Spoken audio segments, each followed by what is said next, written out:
Scotland, Caledonia, the place I call home. This is the Scotland the world knows and loves. Our history dense with passion and struggle. They say our national pride flows like Scotch whisky in our veins. Scots are deeply patriotic, although millions of us live in other parts of the world. Now we're faced with a dilemma. We like life the way it is, but the Scottish nationalists want change, an end to our 300-year-long union with England, the end to the United Kingdom as we know it. Taking a trip across my homeland, I'll explore the vision of an independent Scotland. My big question is, are Scottish people, people like me, ready for independence? Do we really want to go it alone in 2014? In my heart of hearts, nobody else will make better decisions than the people who live and work in this country, and that is the heart of the democratic case for Scottish independence. Welcome to BLAIR. Some historians say the Highland Games began in the 12th century and were King Malcolm III of Scotland's way of finding the fastest runner to be his royal messenger. Games like this happen all over Scotland, a celebration of our culture. Scots are a passionate, emotional bunch. I should know I'm one of them, even though I now live in the south of England. Oh yeah, well, maybe starting up with a lot of dragging, who knows? But I'm proud to call myself a Scot. Excited by our national qualities of courage, warmth, ingenuity, and our warrior spirits. That's not to say that I'm not proud of being British too. It's just that the Scottish strands of my DNA shout loudest. Welcome in the pipe band of Royal Regiment of Scotland and Her Majesty the Queen's Royal Guard. First Scot, the Royal Scots Borderers. Being here at the Games, I feel so nostalgic and conflicted. Amongst the pipes and the drums, going it alone feels right, but I still need some convincing. People can be Scottish, as I am, and British, as I am, and proud of being both, and we don't see why we should have to choose between the two. But I'm worried our tartan hearts will overrule our heads. In September 2014, my Scotland could be changed forever. Nationalism is irrationality. You and I, why are we different? I mean, because you were born across an artificially drawn line on the map. You cannot look at this as just sort of a small political issue. This is a once-in-a-5-lifetime issue. I mean, this doesn't come across, this is not an election. This is breaking up the United Kingdom, which is a G7, UN Security Council, NATO nuclear-armed power. That you're one of the most important countries in the world, and you're actually talking about breaking it up, which would have dramatic repercussions.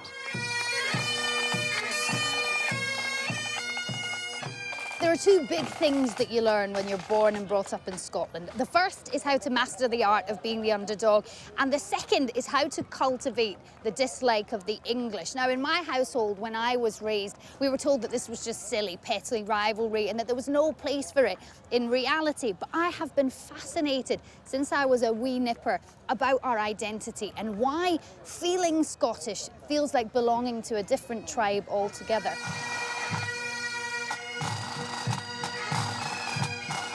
In the 1980s, Scotland went through a very difficult question about identity. Who are we? What's our thing? What do we like? How do we behave? And it was difficult. It took time for people to understand it, but we resolved it. So at the start of the 80s, if you saw somebody wearing a kilt to a wedding in Scotland, at that time, you would look at them and you would say, are you making a point? And now, relaxedly, as if it's no issue, if you go to a Scottish wedding, everyone's in kilts. I've just come down from the Isle of Skye. I'm no very big and I'm awful shy, and the lassies shout when I go by, Donald, where's your trousers? Let the wind blow high, let the wind blow low, through the streets in my kit I'll go. All the lassies say hello, Donald, where's your trousers? Scotland does feel much more sure of itself to me. But in 2014, how much will they consider the boring bits? Tough questions about business, employment, the economic pros and cons of an independent Scotland. I think Scots are more likely to vote on the basis that they're fed up being the poorest oil-bearing country in the world, and that the English, frankly, are a miserable, snotty band of southerners. It seems natural to go back to my roots, and there's my old friend Jill, who's a wee bit camera shy, to remind me why it is I feel such love for Scotland. This is Kilmacombe, a little village just outside Glasgow near the west coast of Scotland, and it's where I grew up, and I guess it's really where I learned to be a Scottish person. I learned a work ethic just across the road there at Pierre's Cafe and Deli. I spent years there serving ice cream and being told to have superhuman levels of friendliness, which is what Scottishness is all about, really. Just down here at that newsagent is where I had my first ever job. I picked up papers there when I was 11 years old to go and deliver them to people. This hall here is where I learned to Scottish country dance. I've spent many an evening at a wedding dancing with my Scottish friends and reveling in the feeling that we're different. Across here, I used to go there and buy Scotch meat pies with my mum on a Saturday. Now, all of these little cultural things have given me this very definite identity that I feel like a Scottish person. But does that mean that I now want to separate from the rest of the Union and from my friends and family who now live in the south? Let me tell you that I love you, that I think about you all the time. Caledonia, you're calling me, now I'm going home. And if I should become a stranger, you know that it would make me more than sad. Caledonia's been everything I've ever had. For thousands of years, kings and queens of Scotland sat on the throne, sending their people to fight in the name of a free Scotland. There's no shortage of history here. It's everywhere. 43 kilometres northwest of Glasgow is Stirling. The Scottish Wars of Independence began here in 1296, when King Edward of England led an invasion party and took occupancy in the then abandoned Stirling Castle, one of Scotland's key strongholds. The trouble with Scotland is that it's full of Scots. Well, what news? We're outnumbered. At least 3-1. Braveheart, the movie, brought Scotland's hero William Wallace to life and made the Scottish story a bestseller all over the world. It may just be Hollywood, but I can't help it tugging at my heartstrings. Sons of Scotland, I am William Wallace, and I see a whole army of my countrymen here in defiance of tyranny. Would you be willing to trade all the days from this day to that for one chance, just one chance, to come back here and tell our enemies that they may take our lives, but they'll never take our freedom?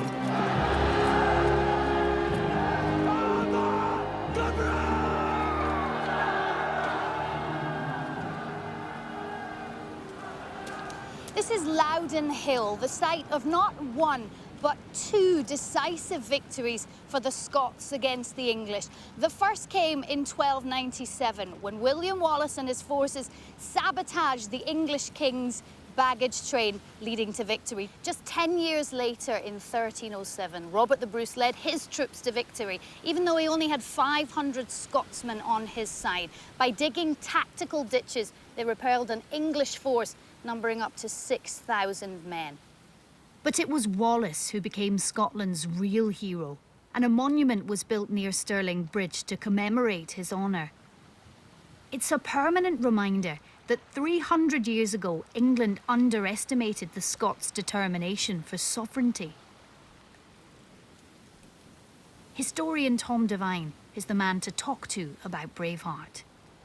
Tom, in terms of the Braveheart effect that was particularly palpable after that movie came out, I know it's a while ago now, does that have any place in this debate? Are there people who still feel like when they watch that movie that they want to go out and beat their chests and vote yes? Well, it certainly did have an extraordinary effect at the time. I think the effect has dwindled. The Wallace thing, however, is very interesting because in the mid-19th century, the Wallace Monument was raised beside Stirling, where his great battles were fought. The reason was that the Unionists of the time who subscribed to the monument regarded Wallace as a Unionist hero because the argument was he and Robert the Bruce had delivered the Scots from English conquest, allowed Scotland to enter a partnership union in 1707, aka William Wallace as a Unionist.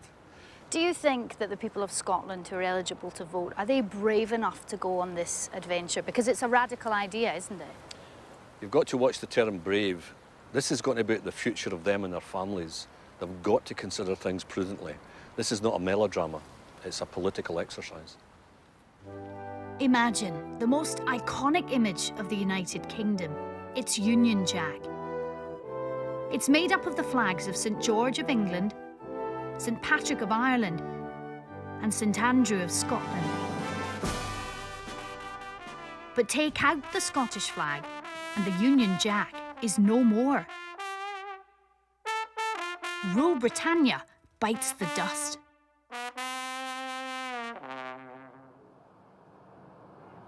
When I first came home to Scotland, I expected to find a country that was asking itself this massive question about severing ties with the UK, and everybody would be focusing on myths and history and this idea of Braveheart and Mel Gibson. And I even imagined that if they were able to vote for Mel Gibson and put him in Edinburgh making decisions for the Scottish people, that there would be plenty of people who wanted to vote yes to that. But actually, what I've discovered since being home is that there really isn't this level of anti-English feeling that I suspected there would be. In fact, I think this debate is about Scotland feeling a new political identity and feeling desperate to want to assert that. But still, it's going to be a struggle for the nationalists. Most people aren't ready to even consider change.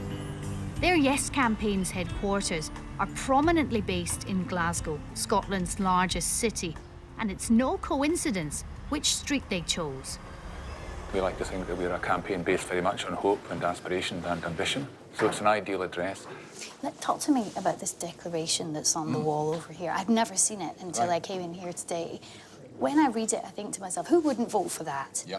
You know, I mean, you read it and you think Scotland's future in Scotland's hand. It makes a great soundbite. But still at the back of my mind, I think it's such a mess of practicalities. There's that little part of my head that says, I'm just not sure we can do it. The logistical challenge is, as you say, is a considerable one because there is an appetite right around the country. A lot of them are people who, like me, have no previous connection with any political campaign or any political party, but who do just feel that this is a once-in-a-lifetime historic opportunity to put Scotland on a different course, to pick a different direction from the direction of travel of the UK. Rule Britannia, Britannia rules away.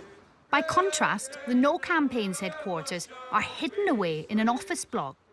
Even at this demonstration outside the Scottish Parliament for the Union, they were nowhere to be seen. Some of their supporters, however, are trying to be more visible, even if they're not exactly in tune. Complacency is the Unionist disease. We have seen this throughout history in all regions of the UK. The Unionists are very slow to rouse. It's like the old British bulldog thing, you know, it lies there sleeping forever until it's finally roused from its slumber. And we feel in UKIP that the current Better Together campaign, which is the main No campaign, exactly as you say, one, where are they? Because I don't see them. I haven't seen them in my city of Glasgow. They haven't come to my door. The Yes campaign haven't seen Better Together. Rule Britannia, Britannia rules away. Britain never shall be slain. And when the No campaign is getting its message through, it isn't always being well received. I like the positive visions of the independent Scotland, and I don't see any positive visions of like the Union at the moment. I'm still pretty much on the fence of it. I've yet to find any concrete information that sort of says one way or the other, really. While the polls say Scotland doesn't want independence, Willing to share it with me? Just take a couple of minutes. and when I ask people's opinion, they treat me like an annoying midgie they want to swat. How far do you think people are willing to go, Paul, to make this happen? Well, the fact that quite a lot of people appear to be not willing to go as far as ballot box would suggest not very far. No, because you look at history, I mean, other countries have gone to extreme lengths to gain independence. And America had to fight a war, Ireland had to fight a war. I mean, one of the major things that brought about Indian independence was Gandhi going on hunger strike to bring down the British Raj. I mean, you can hardly see Alex Salmond going on a hunger strike, can you?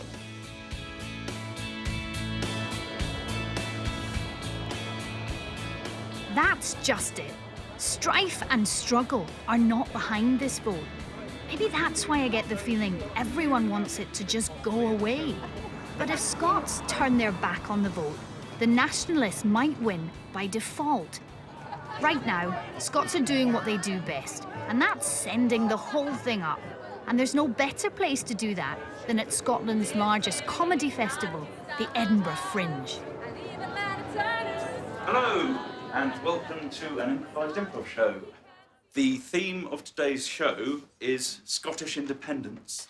All right, so I've just put up a lot of dynamite along the River Tweed, and if we set that off, we should literally separate Scotland and England. Roger, you'll need an English match to like that. Of course, Scottish matches are crap. I'm Vladimir and Tavish. I'm Keith McAllister. Join us for the next hour as we look at the state of Britain. How many Scottish people regard themselves as British? 3. Good. When he's not Vladimir McTavish, he's Paul SNEDDON, but he's still Scottish. So let's talk about this whole idea of Scottish identity, because it's making up a great part of the debate, isn't it? Obviously, I live in England now, so I feel possibly even more Scottish than I did before. How do you describe a Scottish person? What is it that makes us different as a tribe? There's this strand in Scottish culture that people just don't take, one, themselves seriously, and two, they don't take the country seriously. I mean, no matter how patriotic Scottish people are, they really have a huge sense of, sending up their own culture. I'm a carrot. You're a carrot. I agree with Paul. A healthy sense of the ridiculous is always good. But even if Scots aren't engaged, the rest of the world is. I hope people realise that this vote is not just about Scotland. It will have ramifications far beyond this land of 5 million people. The Catalans, who want independence from Spain, look to Scotland as a vision of what could be. Other countries in the same boat watch and worry, and so do I. But there are some who believe independence is inevitable. Socialist Rob McAlpine built his eco-house outside Scotland's political capital. His views, like his home, might be considered utopian. What about divisiveness? I mean, we've seen it happen in places like Quebec, where when asked, do you want to stay with the rest of the country or do you want to sever those ties, it ended up being quite divisive for lots of communities. I mean, do you worry about that? Because I noticed that when I ask people, they kind of want to hide their light under a bushel. They're not quite ready to say that they're with one side or the other. No, I'm not so worried about that. And the reason I'm not worried about it in the Scottish context is there is very, very little element of ethnic nationalism. It really is genuinely a beacon for others who are then able to say, if Scotland can do it, why can't we do it? So I think there's an awful lot of people looking on and saying, you know something, I want change. And I'm looking to see where change is happening, to see what it can bring, what it can tell us. And certainly, the degree of interest I've had internationally is enormous. Nationalism is a poor man's nationalism. I'm a poor man. You must be a nationalist. I'm beginning to see the advantages of independence, but am I just being optimistic? If our own history tells me anything, it's beware, and there is good reason for us to be cautious. In 1698, Scotland took a massive gamble, trying to create new trade routes with South America by colonising the Isthmus of Panama. It was called the Darien Scheme. It was badly planned and managed. But to me as an historian, Darien represents something symbolic. It represents the new aspiration of the Scots to move from the old European connection to seeking their future in the Atlantic world. Darien is a presage, it's, if you like, a predictor of what is to come, even although it was a failure in its own right. As some scholars argue, that was one of the basic triggers for the Union of 1707. So it's possible, it's happened in the past, that they might be prepared to take the gamble in 2014. So is this whole debate just another gamble? There's no doubt that history will rub off on many a Scot when it comes to the vote. But for me personally, I've always been head over heart when it comes to decisions like this. Back in 1997, I had the opportunity to vote for a Scottish Parliament, and I voted against. I was working as a trainee journalist, and I kept meeting these politicians who all seemed like a boorish and backward lot to me. Fortunately for them, the outcome wasn't affected by my vote. And on the 12th of May 1999, the Scottish Parliament was reconvened. And I want to start with words I've always wanted either to say or hear someone say. The Scottish Parliament adjourned on the 25th day of March in the year 1707 is hereby reconvened. Despite my reservations, I couldn't help but feel a sense of pride in my country. I, Donald Campbell Dewar. Swear that I will be faithful and bear Donald true Dewar became Scotland's first minister. to Her Majesty Queen Elizabeth. To Her Majesty Queen Elizabeth.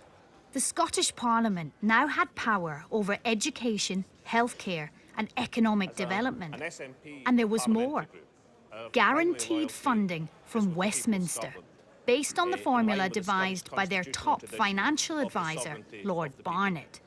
Last year, Scotland's share was a massive $54 billion.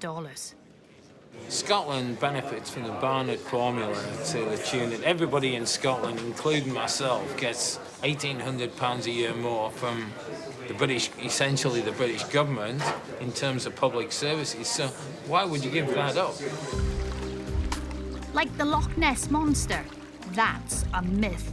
Scotland, in fact, does not receive a net subsidy. But this one misleading belief is often the most common reason for wanting to stay in the Union. Scots are scared we won't be able to stay in the black without the United Kingdom. And what's really frustrating is that none of the millions of Scots living around the world who want a say in this debate will get a vote, and that includes me. Even closer to home, it seems unfair that no one else in the Union, Northern Ireland, Wales and England, get a vote too. After all, it affects their future just as much.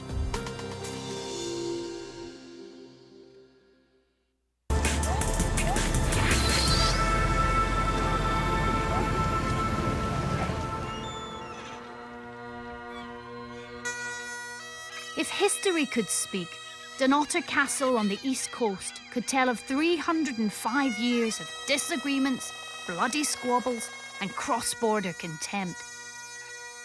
But breaking up the Union would spell the end of a stormy marriage. If Scots vote yes, there's the small matter of arming the nation, organising the national debt, figuring out which currency to have, and a myriad of other head-exploding challenges. Standing here looking out at the sheer beauty of Scotland, though, I'm bewitched again. Maybe we could pull this off. But if we change Scotland forever by voting yes, we might just be swapping one bunch of predictable politicians for another.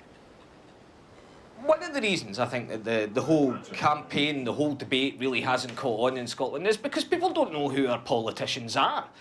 You know, the question is often asked, what would happen if Alex Salmond fell underneath a bus tomorrow? Yeah, well, we contracted Lothian Buses, who issued the following statement. We simply do not have any vehicles in our current fleet which could withstand that kind of impact. It's true. But still, I really worry how an independent Scotland is going to stay in the black. First Minister Alex Salmond has no such worry. Maybe it's something to do with future North Sea oil revenues, currently estimated at $2.4 trillion. Mr. Salmond has come to open Nig Yard, a recently revamped oil and gas plant. It's an opportunity to big up the oil industry and sell independence. In every generation, there's a parcel of rogues at Westminster at the present moment who are manoeuvring to deliver themselves a 10% pay rise when the rest of the public sector is getting 1%. Knocking the British government might be fair game in politics, but wouldn't the workers rather hear what's in it for them? What about saying to Scots, come along for the ride? We think eventually this is going to be great, but there will be ups and downs along the way, because I think that people feel that this idea of it's going to be great the day right after and immediately for the years to come, I mean, we can't predict that. So what about saying there'll be ups and downs, but come along for the ride? We've experienced Scottish self-government, so people know that there are some very positive things, or some things we could do better. But basically, they want that Parliament, and they want it to grow in power. Our job is to say the powers it needs are the powers over the economy and spending to build that society. We've never claimed that you're going to have free taps in Scotland, you know, whiskey, oil and water. But what we do claim is this is a country with immense human and natural resources, which can be a highly successful country and a much, much fairer society. You That is think the Scottish Scottish way. people will be willing to pay for that? Well, a more prosperous society? No, what I say is the best, most successful countries are the most just socially. A morning spent with the First Minister, and I'm still not convinced. Their economic policies seem a bit half-baked to me. But that's the thing about Scottish nationalism. It's keeping Scotland's ruling party in business. Alex Salmond has been using the promise of a more vibrant, independent country to get elected. Some would say he's enjoying a high-flying political career, preying on the emotions that run under the skin of many a Scot, that we'll do better when we're not shackled to the English. It's with enormous pleasure I declare this wonderful new facility, the beating industrial heart of the Highlands, here at Nig, well and truly open!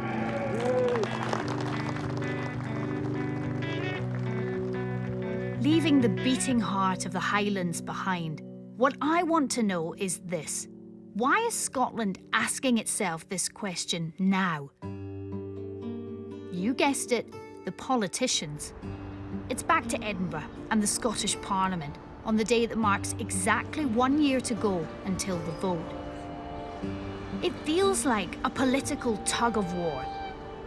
The Scottish First Minister wanted to propose something called Devo Max, extra powers for Scotland, but no official break of the Union. The British Prime Minister said no.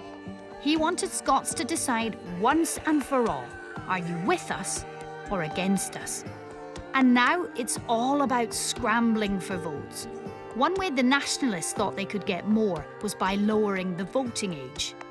I'm meeting no campaign leader, ALASTAIR Darling. He's confident that most young Scots are on their side. 16 and 17-year-olds have been polled over the last 5 years or so. They're now overwhelmingly against independence. And I think one of the reasons for that is that most 16 and 17-year-olds are getting their information not from newspapers or even the television. They're getting it from their iPhones, the internet. And actually they can see there is something far, far bigger, even outside the United Kingdom. What they're looking at is Scotland in the context of things that are going on all over the world. And I think that's why they look at this and say, come on, you know, there's a bigger argument here.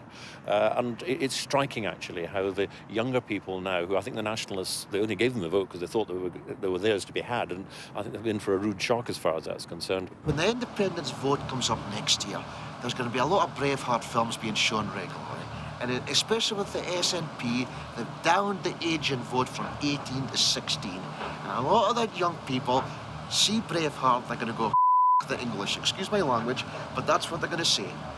And that is the scary thing is you're going to have a lot of young people voting who don't know what they're voting for and the consequences it's going to take. And that's a scary factor. But Scotland's biggest problem is hard to get your head around, whether you're 16 or 64. There's a massive gap between rich and poor, and I'm heading to Glasgow, where it's at its worst. The Scottish government, and before them, successive British governments, couldn't crack it. Scotland has the reputation of being one of the unhealthiest countries in the world. I tell you what would be a genuine scandal in Scotland is people found out that supermarket own brand beef lasagna contains traces of vegetable. Furious. Somebody's trying to feed us vitamin C. Go on. There she is, the city of Glasgow, Scotland's economic powerhouse, but with pockets of deprivation so severe that life expectancy is actually better in parts of Iraq and the Gaza Strip. More people here are out of work than in the rest of the UK, and more people die here prematurely of heart disease than anywhere else in the world.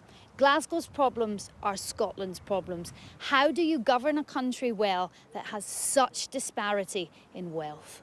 I reckon we're probably the only country in Europe where suicide rates go up in summer. I think you're probably right, yeah. As if there was any point committing suicide in Scotland anyway. You know, let's face it, life expectancy is so low, you might as well just wait.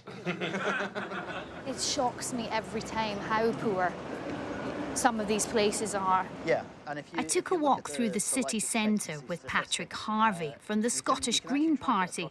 He is convinced that independence is the opportunity to put things right. There is a feeling right now, particularly south of the border, that actually Scotland does very well out of England, thank you very much. What do you say to that?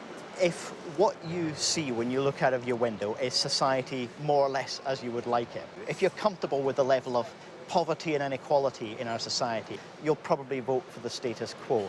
But let's not pass up the opportunity to take that transformational agenda on our own way. Scotland's got the opportunity to be a model of a small, independent, peaceful, democratic society like many others in Northern Europe. And I think that's a far more inspiring future vision for our society than the status quo from Westminster. When I listen to Patrick, this vision of a standalone Scotland seems not just possible, but preferable. Still, it's money worries that I keep coming back to. A British financial magazine, The Economist, got into trouble when it said an independent Scotland would become Skintland, putting a map on its front cover with the words, "It'll cost you." And we've actually went down to London to talk to a Scottish resident down there about, you know, what he thinks about the whole independence debate. And here he is.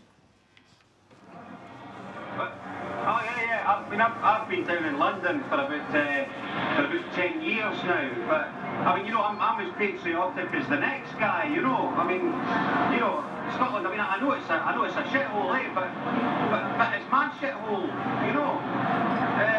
Independence. To be honest, I didn't really see the point. I mean, the reality of the situation is all the jobs and the opportunity and, I mean, all the money, it's all down here, you know. It's all down south.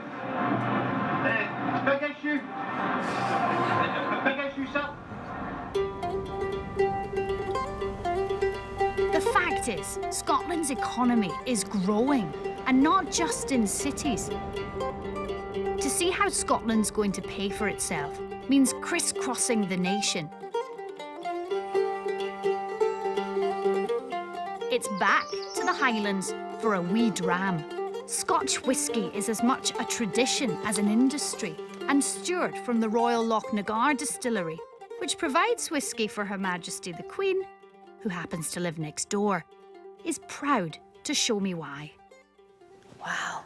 So what we're going to do is we're going to draw a sample of Royal Lochnagar from a cask that was filled in 1986.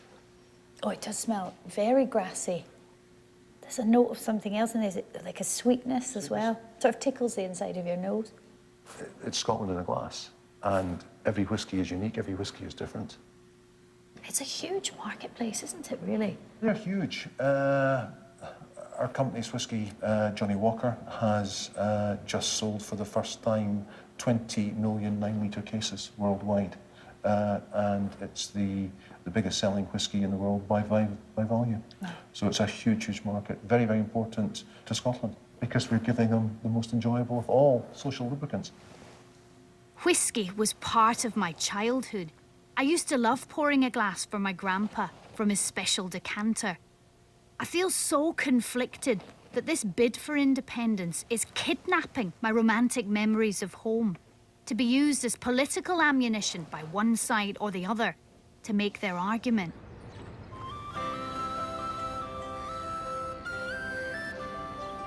And travelling 80 miles to the coast and Peterhead, you realise every Scottish industry has become a pawn in the game.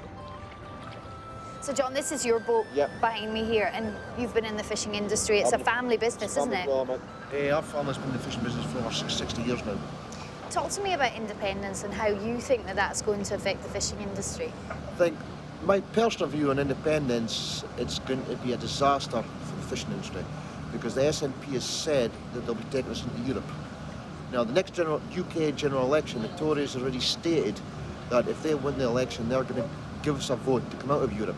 I think it'd be better for Scotland to remain in the UK, part of Great Britain, and for the Tories to win that vote, for the public to come out of Europe. It'd be better for the fishing to do the same as Norway, run our own show.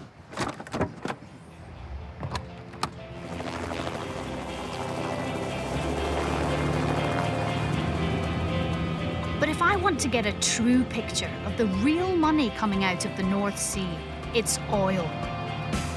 And the best way to see it is from the air.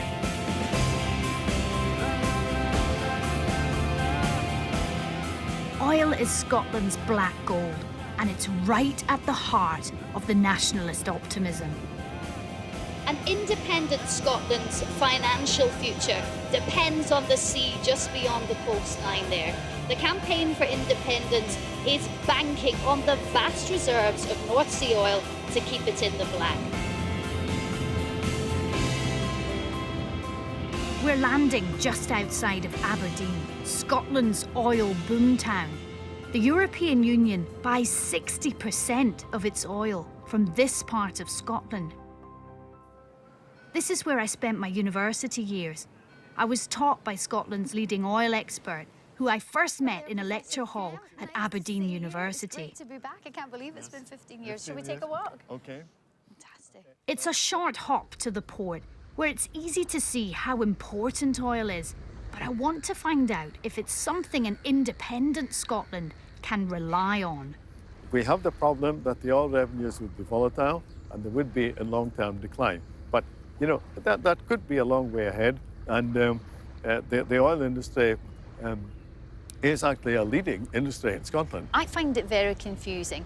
Does that mean that when people are thinking about making a decision on the future of Scotland, that they should not rely on oil as being a reliable part of the economic picture? What's the truth of the matter?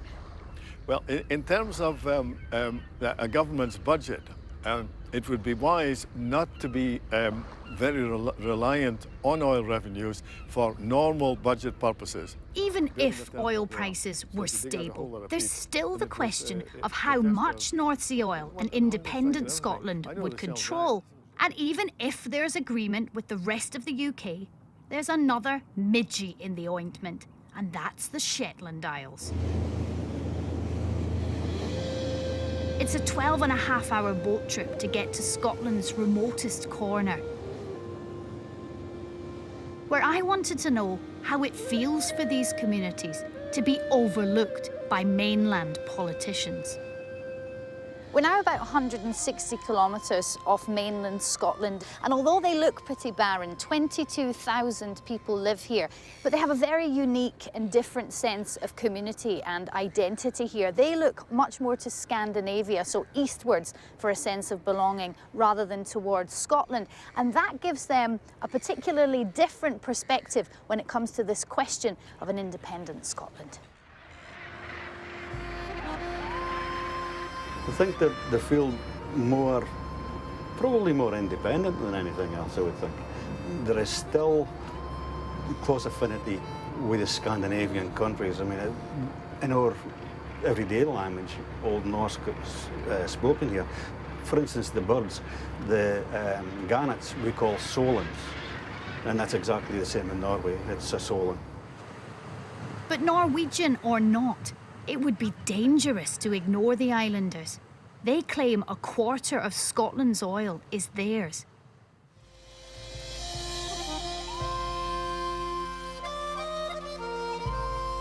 When you make it to dry land, it's easy to see why oil is crucial to them. The East Shetland oil basin is one of Europe's largest oil fields. And one of the big questions will be, who owns it? I head to Lerwick, the island's main port and capital, to meet TAVISH Scot, who's their Member of Parliament. So TAVISH, does it belong to Scotland or does it belong to the Shetland Isles? I could probably employ a pretty expensive QC in an Edinburgh court or a London court, and we debate it from now until the referendum actually takes place. That's the point. It's going to be a negotiation. It will depend on the negotiation between a UK government and a separate Scottish government as to where that share takes place and where it ends up. But if you're a Shetlander, your argument is we're part of this, we're part of that debate, and we want an interest in it because our interests as a petro economy are very much about the oil and gas industry, not just now, but over the next 40 years.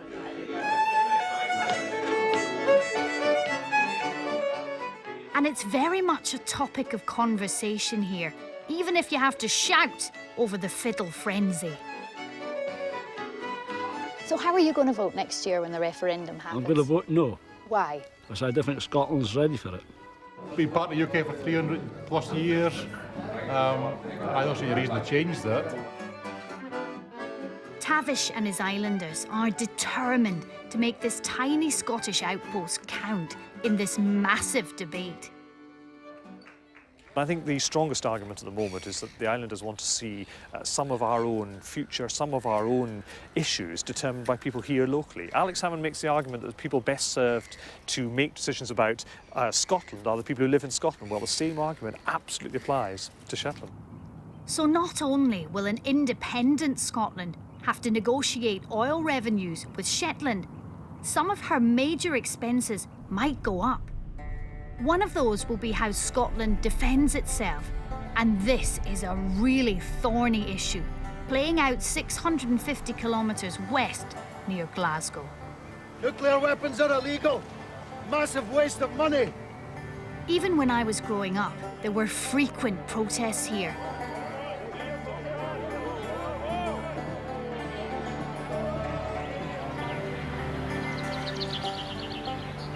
It's hard to imagine somewhere so breathtakingly beautiful could be home to Britain's deadliest weapons. Britain's national nuclear deterrent is based here at Fascination Naval Base, just on the Clyde. Now, it's home to several nuclear submarines, all armed with Trident missiles. Although it's here in Scotland, it is vitally important to the defence of Great Britain. And if the nationalists get their way, this rural corner of Scotland will become nuclear-free. Yeah, that one, right. We're going to have to pay to get nuclear missiles taken out of the Clyde. Yeah. Just keep them. Yeah, it's a good idea. Keep them. Yeah, just keep the missiles. We could become like North Korea. They'd pay attention then, wouldn't they? I'm not entirely sure how safe the rest of the world would feel about Scotland having nuclear weapons. It's a bit like giving a drunk man a bazooka. You know? As with all questions in this debate, there is no simple answer. So I turned to defence expert Dr. Phillips O'Brien. There's a bit of a myth about independence, that somehow independence gives you authority, gives you power. Actually, what independence gives you is responsibility. And you can't somehow, as an independent country, decide to do whatever you want. No country, the United States can't decide to do whatever it wants to do at any time.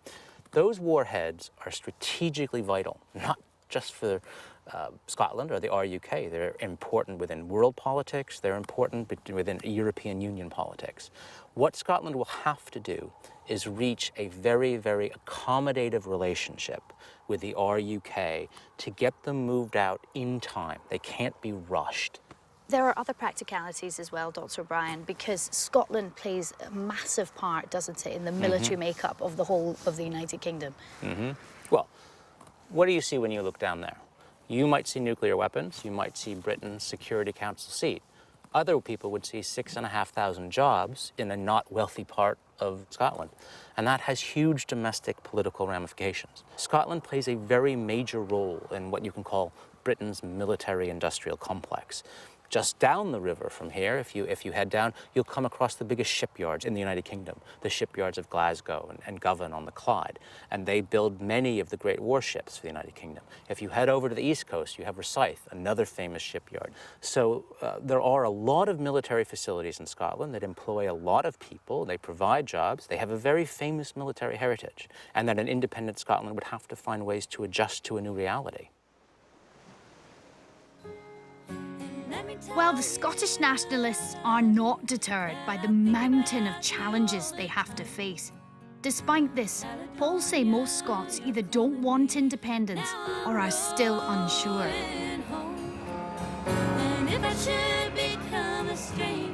And yet the world's media can't get enough of the debate.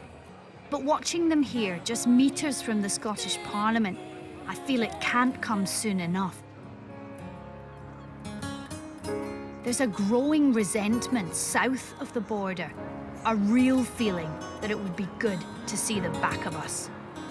The best way to achieve Scottish independence, from Alex Salmond's point of view, is that if he extended the vote to England, yes, he would almost definitely win, and Hadrian's Wall would be 150 feet high, built from the English side. Putting back a wall to separate the Scots and English is unthinkable, but still, the rest of the UK is fed up with our wavering. My journey across Scotland has been wonderful, but confusing. I feel that Scotland's heart just isn't in this vision of a standalone Scotland.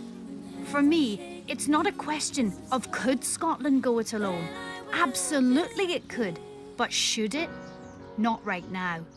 Devo Max, that's more power for Scotland without absolute divorce, makes most sense to me. And that's something that the British Prime Minister has hinted is on the cards. But that's not the question being asked. So should Scotland be an independent nation? It's academic. Socially, it already is. This is not the Scotland of my birth. It's a country more sure of itself than ever. But ready to be Scotland the brave? If not next September, it's a question that will be asked again. Like 300 years of history, it refuses to be swept away.